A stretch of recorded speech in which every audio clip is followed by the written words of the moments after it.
Hi everyone, I know lots of people in this room and they've probably heard lots about JITO, but for those that don't know me, I'm an impatient, pragmatic idealist, and I'm a teacher by profession, and I came to teaching in the 90s and we had to implement Lockwood's curriculum statements.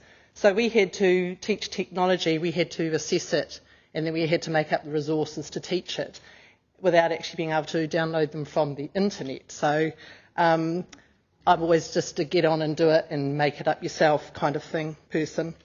But my educational philosophy from preschool right through to where I presently am has always been very steeped in experimental educational philosophies.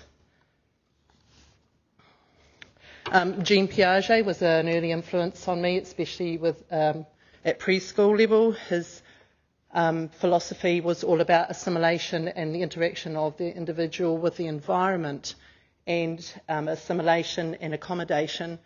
Assimilation being like a stereotype and accommodation taking on that new information and a unique experience. For example, a child might make the assumption that everything that has a long neck and a tail and 4 hooves is a horse until they meet a zebra. And then their assimilated information tells them that's not right, so they have to accommodate and say, well, the ones with the black and white stripes are zebras, not horses. John Dewey, his educational philosophy was all about grounding and experience. The old method of filling the vessel up, you've probably heard about that, teaching techniques. Well, he was the kind of one of the gurus of saying that people learn by going out and doing it. Give people something to do, not something to learn. And that doing is of such a nature that naturally learning occurs. And, for example, Outward Bound is one of those institutions, for want of a better word, that's, their whole philosophy is grounded on the John Dewey principle. So basically we get information through our senses, but ultimately we learn by doing. If you can think of an experience of driving a car, learning to use a computer, or dancing, you can do so much, but until you've actually experienced it, if you're driving a car, you can look at DVDs, you can read about it, you can talk about it, but until you've actually driven the car, you don't actually know what it's like. And my father never forgave me really actually for ruining the gearbox in my mother's car when I learnt to drive, because it was the experiential learning of that is one of those things. But anyway, I'm still driving it to these days. And Confucius, he was a wise old chap, because about 3,000-4,000 years ago he said, I hear and I forget, I see and I remember, I do and I understand. So it comes through to David Kolb, who has adapted this to how adults learn now. He's further developed these theories, and he draws on Dewey and Lewin. Lewin is the man behind the action research model. They're big gurus, these guys. I'm just brushing over them quickly because I want to get on with what I want to tell you about. But,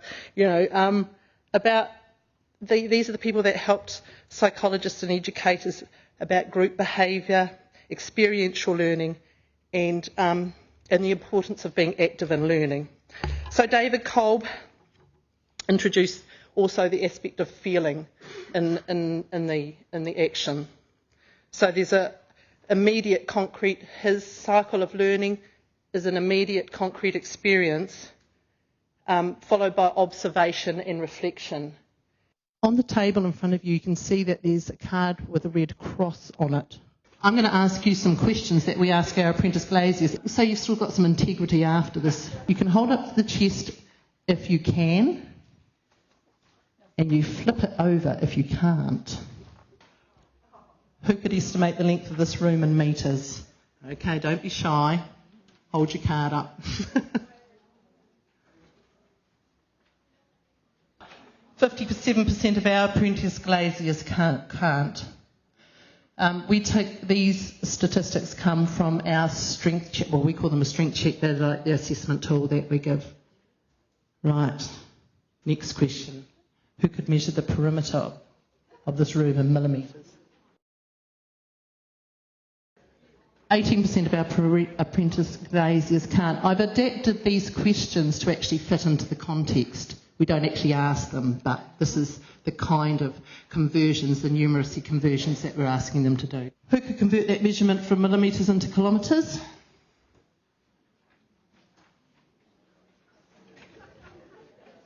Well done. 60% of our apprentice glaziers can't. Wayne and we asked Wayne if he could calculate the area of this room in square metres. 51% of Wayne's can't.